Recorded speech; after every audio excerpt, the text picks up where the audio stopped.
The old Honda Civic rumbled down the freshly paved streets of Whispering Pines Estates like a deliberate insult to every glossy Tesla and leased Lexus parked in perfect alignment. I kept the windows up, but I could already feel the eyes burning holes through the tinted glass. Neighbors pausing mid-lawn mower. Coffee cups frozen halfway to lips. All because my 15-year-old Civic dared to exist among their HOA-approved community standards. Karen Blackwell, our beloved president, had made sure everyone knew that my car was a visual eyesore and my front yard, gasp, a blight because I planted native wildflowers instead of the mandatory Kentucky bluegrass cut to exactly 3.5 inches. I parked at the far end of the community center lot, away from the shiny trophies, not because I was ashamed, but because I knew what was coming. The jokes, the whispers, the passive-aggressive notes taped to my windshield by the self-appointed HOA enforcers. If they only knew. My phone buzzed in my pocket with another alert from the investment app. Another seven-figure gain on a quiet tech acquisition I'd closed last week. I closed the screen fast. Tonight wasn't about flashing numbers. Tonight was about watching them dig their own perfectly manicured graves with every smug assumption they made about the poor single teacher who couldn't even afford to upgrade her ride. The double doors swung open before I could reach them. Karen herself stood there in her signature pastel pantsuit, pearls gleaming like tiny weapons, Botox smile stretched so tight it looked painful. "Alexandra, darling, you're late. And, oh, still driving that thing? We really must discuss how it affects property values at tonight's meeting." Her voice dripped with that fake concern she used like a scalpel. I smiled, the kind of smile that doesn't reach the eyes. Happy anniversary to the HOA Karen. Wouldn't miss it. Inside, the community center smelled of catered hors d'oeuvres and desperation. The success parade was in full swing. Board member Marcus, real estate kingpin, flashing his new Rolex while bragging about flipping another foreclosure. Victoria, junior partner at some downtown firm, clutching her wine like it was a trophy. Uncle Philip, well, everyone called him that because he'd been treasurer forever, loudly discussing his latest vision for stricter parking rules. The room glittered with forced laughter and clicking heels on the polished tile. My father's old friend Thomas Morgan, no relation to me, just a neighborhood patriarch, boomed across the chatter. "Finally decided to grace us with your presence, Alexandra." And in that vehicle, I kissed the air near Karen's cheek the way she expected. Wouldn't miss the annual potluck. "Looks delicious." Karen's eyes flicked to my Civic visible through the window, then back to me with theatrical pity. We all want what's best for Whispering Pines. Dear, some of us just understand standards better than others. The room rippled with poorly concealed snickers. They all thought I was the neighborhood charity case after I left teaching last year. None of them had bothered to ask what I was really doing. None of them knew I'd spent those lazy days building something that would make their entire HOA look like a lemonade stand. Marcus sidled up, Rolex glinting. "Still teaching those little darlings? Or did the academy finally let you go?" Victoria chimed in, wine glass dangling from manicured claws. "Besides that embarrassing car, what exactly do you do all day?" "Volunteer at the food bank." I took a sip of water, tap, not the $100 imported stuff on the table, and let their assumptions wash over me like cheap perfume. In my pocket, the phone buzzed again. Another portfolio alert. 37 companies now. Quiet acquisitions through the private equity firm I'd built from nothing. At least she showed up. Someone muttered. Ever the diplomat. Karen clapped her hands. Pearls clacking. "Shall we move to the main hall for the annual toast? We have so much to celebrate.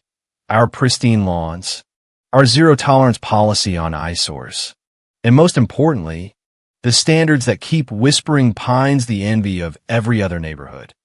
The crowd applauded like trained seals. I followed, letting the tension coil tighter in my chest. I'd stayed quiet for 3 years. Paid every ridiculous fine with a smile. Watched Karen's little empire of fear grow while she violated half the rules herself. Her unpermitted koi pond. Her political flags that somehow never got cited. I documented everything. Quietly. Patiently.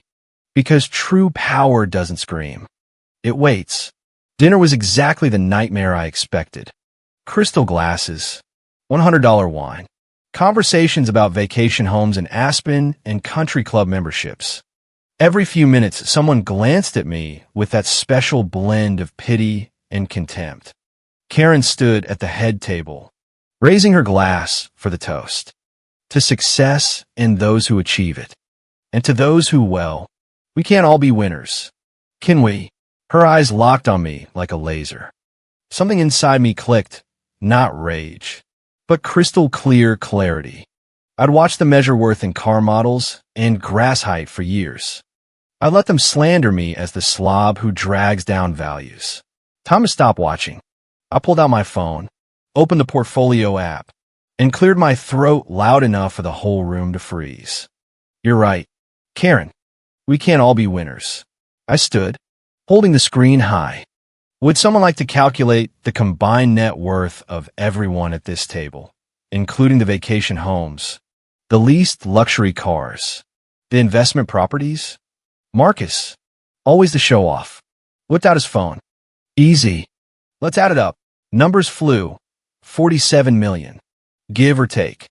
The room glowed with smug pride. I turned my phone toward them. The number that flashed had 9 digits before the decimal. Dead silence. Karen's Botox smile cracked. That's impossible, Marcus stammered.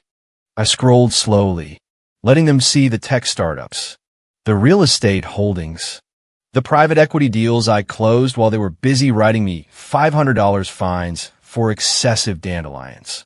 My voice stayed calm, almost gentle, while you were all laughing at my Honda and my wildflower yard. I was building an empire worth more than this entire HOA's assets combined. Victoria's wine glass slipped, shattering on the tile like a gunshot. Karen's face went the color of spoiled milk. Alexandra, what on earth? I smiled the first real smile of the night. I'm saying that every time you cited me for my car, every time you called me a welfare case in the group chat, you were handing me the best market research I could ask for. Because I learned early that real wealth doesn't need HOA approval. It just needs to multiply. The silence was so thick you could hear the air conditioning hum. But I wasn't done. Not even close. Karen recovered first. Voice shrill. Prove it. Anyone can fake numbers on a phone. I reached for the plain leather briefcase I'd carried in. Nothing designer. Just something that would last decades. Funny you should ask. I brought something for after the potluck, but now seems perfect. I slid a thick folder across the head table. Bank statements. Property deeds. Company ownership papers. Hard proof.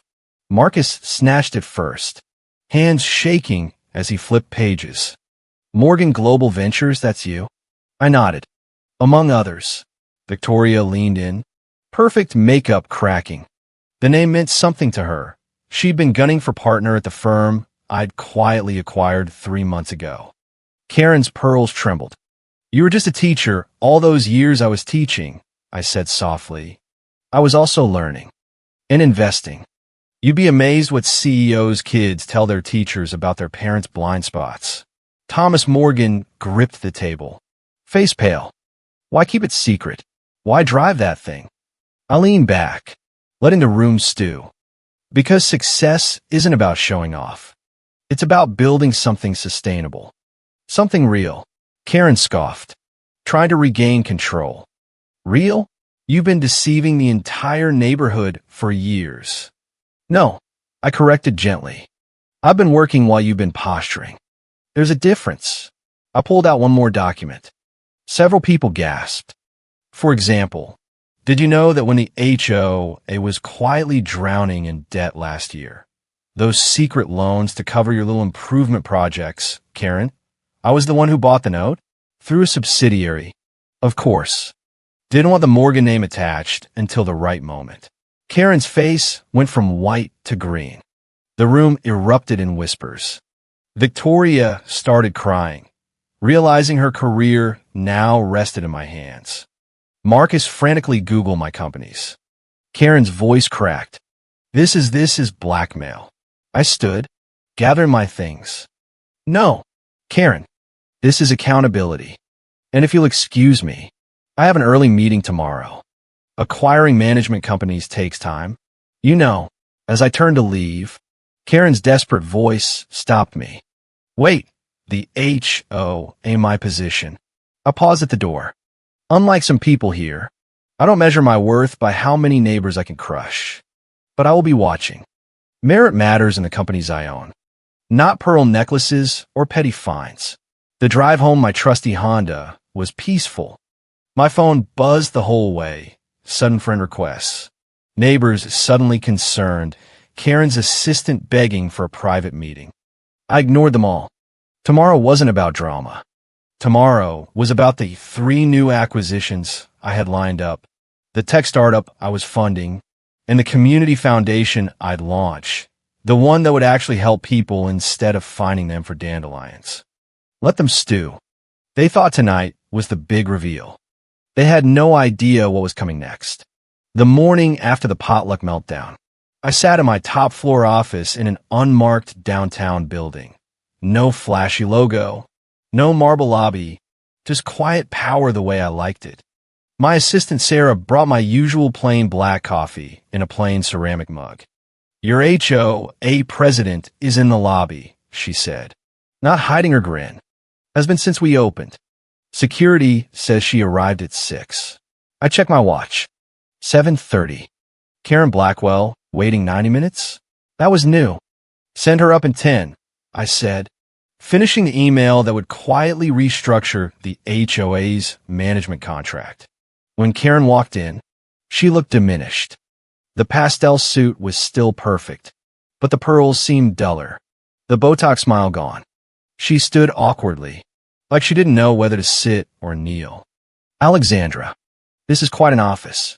I gestured to the chair. What can I do for you? Karen, she sat, eyes darting around the minimalist space. No awards, no ego walls, just clean lines. Yesterday was quite a shock. The entire board is in panic. The group chat is exploding. I leaned back. I imagine it was. She pulled out her phone with trembling fingers and showed me the local news article already circulating. Local investor acquires Whispering Pines HOA debt. Major changes expected. The Morgan in the company name, she whispered. That's really you? I nodded. Yes. Her voice cracked. Why didn't you ever tell us? Tell me. I studied her the way I used to study misbehaving students. Would you have listened? Or would you have tried to control it the way you control every blade of grass in the neighborhood? She flinched. I only wanted what was best for Whispering Pines. No, I finished softly. You wanted what looked best to outsiders. There's a difference. Silence stretched between us. Through the floor-to-ceiling windows, the city woke up, oblivious to the tiny suburban war happening in my office. Karen finally spoke. The board is worried about changes. I'm worried about my position. I turned my monitor so she could see the file I'd pulled up. Your improvement projects have been mismanaged for years. Karen, the books are creative. The fines collected mysteriously never matched the bank deposits. The koi pond in your backyard? Still unpermitted. By the way, her face went gray. You're going to take the HOA from me. I shook my head firmly. No, I'm going to fix it. Whether you stay or go depends entirely on you. Merit matters now, not who you know. She was quiet a long moment. Then, almost pitifully, the Civic. Why keep driving it? I actually laughed. Still stuck on that. Aren't you? Tell me, Karen, what's worth more? A car that gets me where I need to go, or the 3 tech startups I bought instead of wasting money on a status symbol you'd approve? She had no answer. My phone buzzed. Market open. My latest acquisition stock already soaring. I have work to do, I said, standing. Was there anything else? Karen stood too, straightening her jacket with shaking hands. The board wants an emergency meeting. They want to apologize. I shook my head. I'm not interested in apologies. I'm interested in understanding. Do they finally get that real community isn't enforced by 3.5-inch grass? That their mockery, their judgment, their constant competition for standards means nothing in the real world? She admitted quietly, I'm starting to. As if on cue, my phone lit up with another soaring stock alert. Another quiet victory. I'll think about the meeting, I said. But first I have a neighborhood to run. Actually, several. After she left, Sarah poked her head in. The HOA board just requested an emergency session. Victoria left 3 messages about her position at the firm. And Karen sent flowers. I smiled. Send the flowers to the children's hospital. As usual, Sarah nodded. If any more neighbors show up, they need an appointment. Just like everyone else. The next few weeks were deliciously chaotic. Marcus suddenly discovered humility and stopped flashing his Rolex at every meeting. Victoria started actually earning her promotions instead of name-dropping. Thomas Morgan, neighborhood patriarch, sold his Bentley and bought a sensible Toyota. When asked why, he muttered something about finally understanding where you're going matters more than what you drive. And Karen? She agreed to step down as president and let my professional management, take over. The absurd rules started disappearing one by one. No more fines for wildflowers. No more citations for cars older than 5 years. The neighborhood chat went from venomous to almost friendly. But the real change happened 6 months later. I hosted a simple neighborhood potluck, not at the fancy community center, but right in my still modest yard with the wildflowers everyone now admired. They came, all of them, dressed down for once. Karen arrived last. No pearls, no suit, just a plain blouse and a nervous smile. Over homemade pasta and store-brand wine. My mother, who'd moved into the neighborhood last year and finally seen the truth, asked the question everyone had been waiting for. How did you really do it? Alexandra. I looked around at their faces, no longer smug, no longer judging, just genuinely curious. I watched. I said simply, I learned. I stayed quiet and built something real while you were all busy enforcing appearances. I took a sip of the good but not pretentious wine. And most importantly, I never confused having money with having worth. Victoria, who'd earned a real promotion based on merit, nodded. You taught us all something, Alex, even if we didn't want to learn it. I smiled. That's what teachers do best. Later that night, after everyone had left and the wildflowers glowed under the porch light, I stood at my window looking out at the now truly peaceful neighborhood. My phone buzzed with another alert, another quiet acquisition. But this time I didn't need to prove anything to anyone. True success isn't about proving your worth to Karen and her rules. It's about proving it to yourself. And I'd done that, one silent victory at a time, in a Honda Civic that had carried me farther than all their luxury leases combined. The new HOA bylaws dropped quietly the following Monday. No fanfare. Just an email from a newly professional management company I now owned. Effective immediately, fines for aesthetic violations will be replaced by voluntary community improvement grants. The group chat exploded, but this time with stunned gratitude instead of venom. Karen posted a single message. I support the changes and will be stepping back to focus on personal growth. Translation, she'd been politely removed before I had to do it publicly. Dark humor at its finest. The queen of standards dethroned by the woman she'd fined for dandelions. I kept my Honda, parked at front and center now. Right under the new, all vehicles welcome sign the board had voted in unanimously. Neighbors started waving instead of glaring. Marcus even asked if I'd look at his portfolio. Humbly, no Rolex flashing.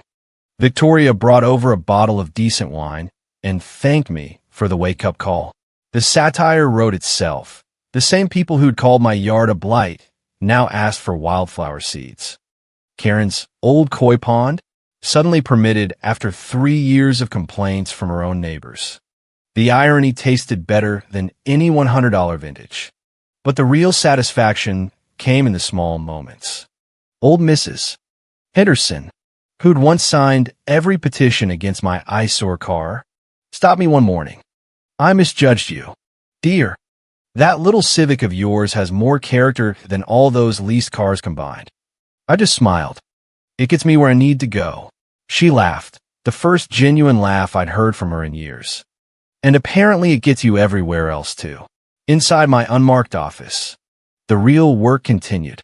I restructured the HOA debt, forgave the creative accounting Karen had hidden, and funneled the savings into actual community projects, new playgrounds, a scholarship fund for local kids, even an eco garden that replaced the old mandatory bluegrass mandates.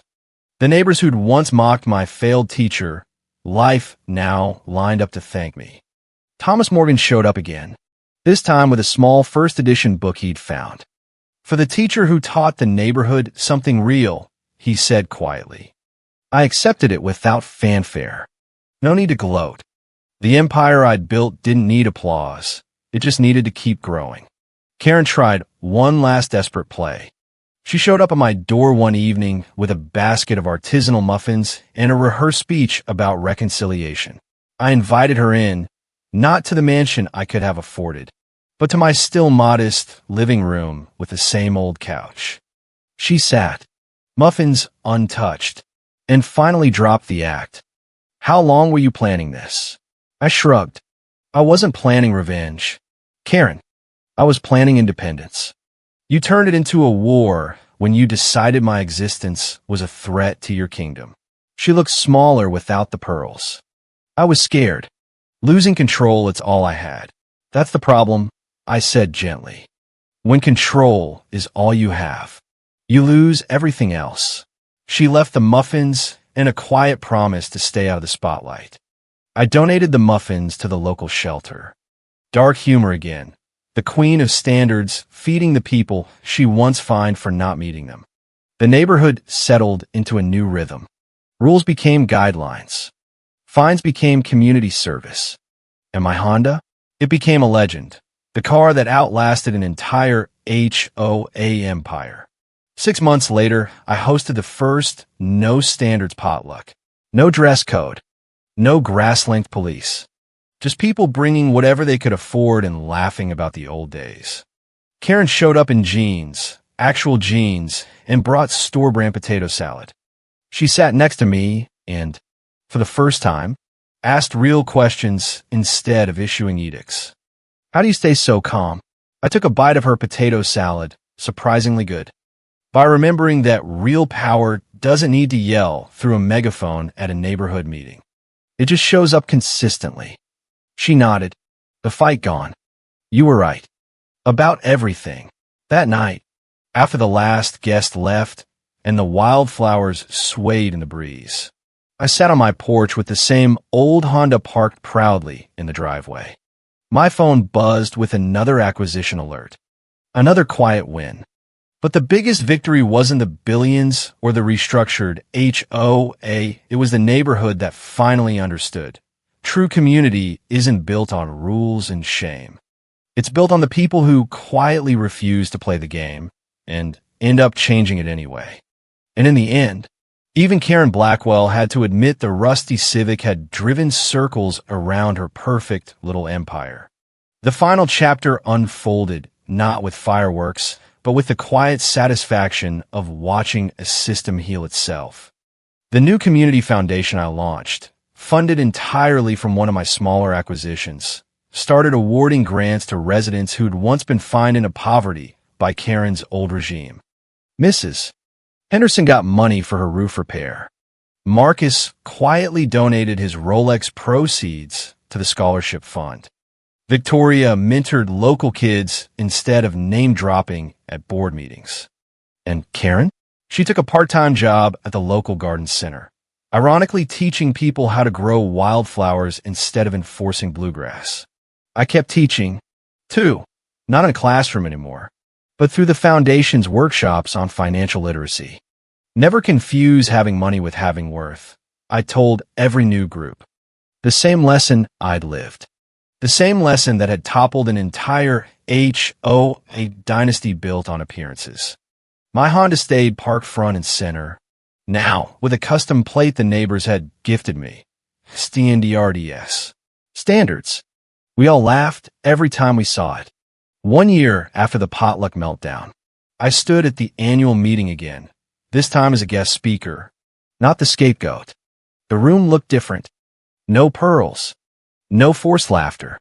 Just neighbors who'd learned the hard way that the quietest person in the room often holds the real power. Karen sat in the back row. No longer president, just another resident. When I finished my short talk about building real community instead of enforcing fake ones, the applause was genuine. Even Karen clapped, slowly, but sincerely. Afterward, she approached me. No script this time. I owe you an apology. Not for the HOA, for the way I treated you. I nodded. Apology accepted. But the real gift is that you changed. She smiled, the first real one I'd ever seen from her. Your Civic taught me more than any rule book ever could. I laughed. It gets that reaction a lot lately. The drive home that night felt different. The streets of Whispering Pines were still pristine, but now the perfection came from choice, not fear. My wildflower yard bloomed brighter than ever. Neighbors waved from their porches, and as I pulled the old Honda into the driveway, I realized the empire I'd built wasn't about revenge or dominance. It was about freedom, the freedom to live simply, to succeed quietly, to let a rusty car and a wildflower lawn prove that real power doesn't need HOA approval. In the end, the neighborhood that once worshipped standards learned the hardest lesson of all. The woman they mocked for breaking every rule was the one who rewrote them. And somewhere in the quiet suburbs of America, a 15-year-old Honda Civic still sits proudly in a driveway, engine humming the same steady rhythm it always has, proof that sometimes the simplest things carry the biggest empires. The years that followed turned Whispering Pines from a cautionary tale into a model neighborhood. Other HOAs started contacting me, some for advice, others for quiet acquisitions when their own Karens spiraled out of control. I helped where I could, always reminding them the same thing. Build something real, not something that just looks good on paper. My portfolio grew. My foundation expanded. But my life stayed exactly the same. Modest house, wildflower yard, trusty Honda that now had over 200,000 miles and zero regrets. Karen became an unexpected ally. She volunteered at the foundation, teaching sustainable gardening to families who'd once feared her clipboard. We never became friends, but we reached a respectful truce, the kind that only comes after one side has been thoroughly, publicly, and hilariously dismantled. At the annual potlucks, she still brought her potato salad, and I still parked the Civic right beside her sensible new hybrid. The neighbors loved the symbolism. One crisp autumn evening, as the wildflowers turned gold and the American flags fluttered in the breeze, I stood on my porch watching kids play in the new community garden.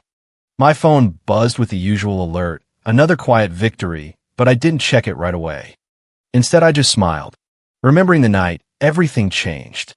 The night a room full of pearl-clutching standard enforcers learned that the quiet woman in the rusty car had quietly bought their entire empire.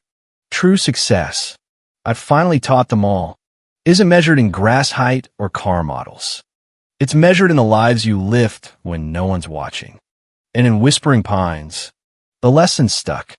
Even Karen Blackwell, former queen of the HOA, now waved at my Civic every morning like an old friend. Because in the end, the car they mocked carried the woman who changed everything. And that, more than any 9-figure portfolio, was the sweetest revenge of all.